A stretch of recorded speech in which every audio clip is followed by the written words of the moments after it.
Hey LeBron, Mike Trudell back in LA. So over the course of your career, you've obviously seen pretty much every defense that there is, and I'm just wondering what this Houston team does that stands out to you specifically. You know, with playing PJ at the four and Covington, PJ at the five, Covington at the four. How you look to attack that without giving out too many state secrets? Well, I mean, just to speak on Houston, their size, and I'm only talking about height. I'm just talking about their size and athleticism allows them to cover a lot of ground on the floor, especially in the half court. Very scrappy bunch, and they do a good job of turning you over. You got to be very cautious with careless passing, especially in the interior, because they do a really good job. They got guys with great hands. You know, PJ Covington, Russ James. They do a really good job with ball hawking the ball. So you just got to be very mindful of that.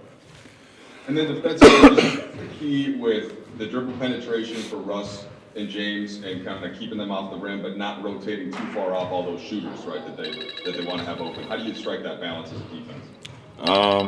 You got to just go with the defensive game plan, and obviously you can't give up both. Obviously you can't give up everything at the rim and then everything at the three-point line. So, with Russ and James, they're just so dynamic that you understand that they're going to get theirs.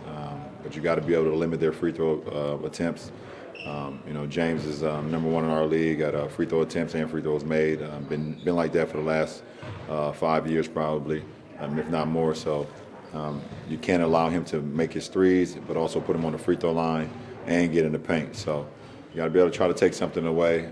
But at the end of the day, you have a game plan and just try to execute that as much as you can in the close to 48 minutes.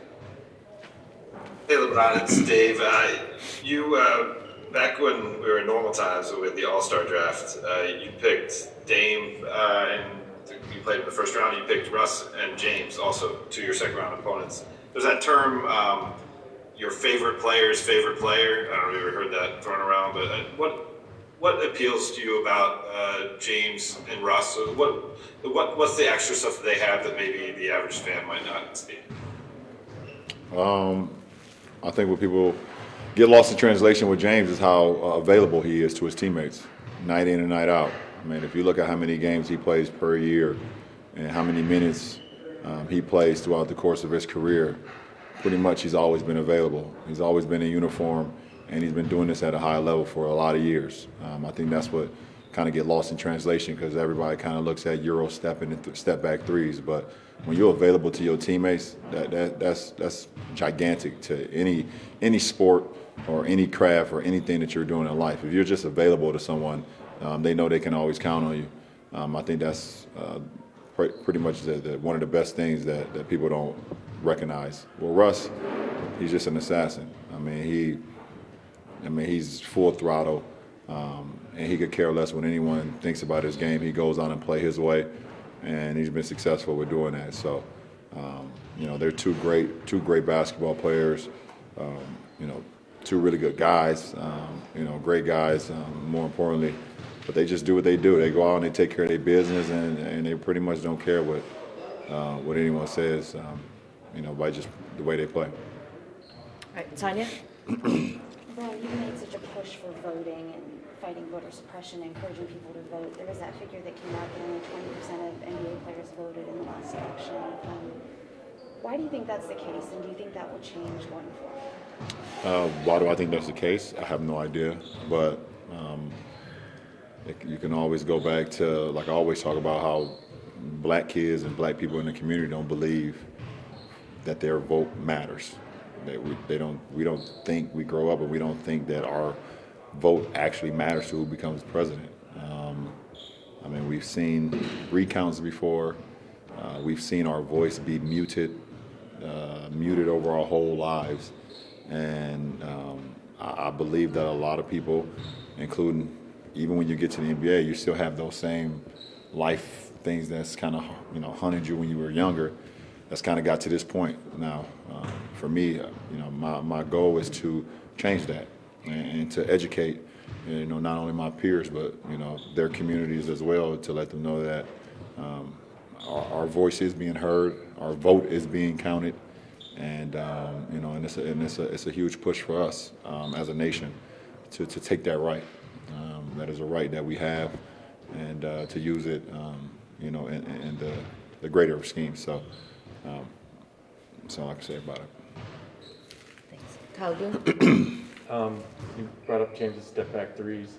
It's a shot we see you working on a lot in warm-ups and things like that. And I think the last series, you took 80 shots and all of them were either in the paint or threes. Did James' success with the step back three sort of motivate you or inspire you to kind of conquer that shot and make it part of your regular arsenal? No. Okay, Chris Mannix? LeBron, along those same lines with voting, what did 18-year-old LeBron think of voting? I mean, you kind of touched on it a little bit, but for yourself, when you turned 18, did you think about voting, and what got you engaged? No, it wasn't important. I just explained why. No, it wasn't important to me at 18. 18-year-old LeBron was fresh out of high school, and the only thing was on my mind was buying my mom a house, because of everything that she sacrificed for me and everything that she did for me from when I was born to getting to when I was 18 and I got drafted. And it all depends what point in time that was. So 18 happened in December. I didn't go into the draft until that following June, but my whole senior year, all I was thinking about was maintaining my focus so I could get my mom out of this situation that she's in, and where she never have to worry about anything again in life. So now voting was not, on my mindset at that point in time. And that's just all about growth. I think that's the best thing about humans and human beings, when you can just grow throughout the course of your life. And now I'm on the verge of being 36, and I understand, what this moment is about as well. Do you remember when it first became part of your mindset? No, Do you I remember don't. the first election you voted? To be completely honest, I don't. I know for sure that it became a real thing when I started seeing Barack do his thing. That was just something, like, for us growing up in the communities we grew up in, we always looking for inspiration. We always looking at, moments in time where we can be like, oh yeah, I can follow that. To know that we grew up our whole lives and going through presidents in the history books, and they've always shown us, and it always felt like every picture was never our kind. And for Barack to come along and to see the things that he was preaching but also stood for, and to see, his queen next to him, Michelle, that was something that I was like, oh, I need to dive all the way into that. Not only from, not on the political, because that's not what I'm about, but just from a point of what this moment means. This moment was so much bigger than, himself and him getting into the White House, and he understood that, and I wanted to be a part of that. So I think that's when I really started to really get into it on that side. Cassidy, please? LeBron, obviously a layoff in the playoffs is nothing new to you, but everything in this bubble is new. So we saw you have some rest and relaxation, but how did you spend this last week off, essentially? Training, video games, working on my body, and drinking wine. Just to follow up, how much talk was about that Blazers game 1 to not repeat that, given that they're coming off a 7-game series? It hasn't been discussed up until this point. It could be brought up between now and tomorrow night, but it has not been discussed. We understood, and we knew, from the sense of all of the 8 seeding games from Portland were playoff games. They didn't have an opportunity to kind of get back into a rhythm, to see what they were working with, to see what they had. They knew they had to go right away, and they showed it in game 1 versus us. So that should still be in everyone's individual minds on understanding what they came out of. But every series is gonna have its own challenges and its own differences, and how you get better from that. So, and at the end of the day, we played well enough to win game 1 in that Portland series, and we let Dame time and do what he does. And as soon as he crossed half court, he hit 2 bombs on us. CJ hit a bomb, and they got us in those last 3 minutes of game 1. So we were prepared. We didn't close it out. Sam Amick, please? Ron, as you're watching Rockets Thunder last night, are you rooting for CP to finish that thing off just because of the personal tie-in, and then now that he's out, how are you going to look back at the influence he had during this historic week and everything y'all did? I'm rooting for his success always, but I'm not rooting for any team besides our team. But I was definitely rooting for him to be as great as he could be, and if that happened to come in a win, I would have loved it. And it came in a loss, and I still loved it. And I talked to him after the game. Obviously we're here right now in this bubble, and the restart of our season in large part to him.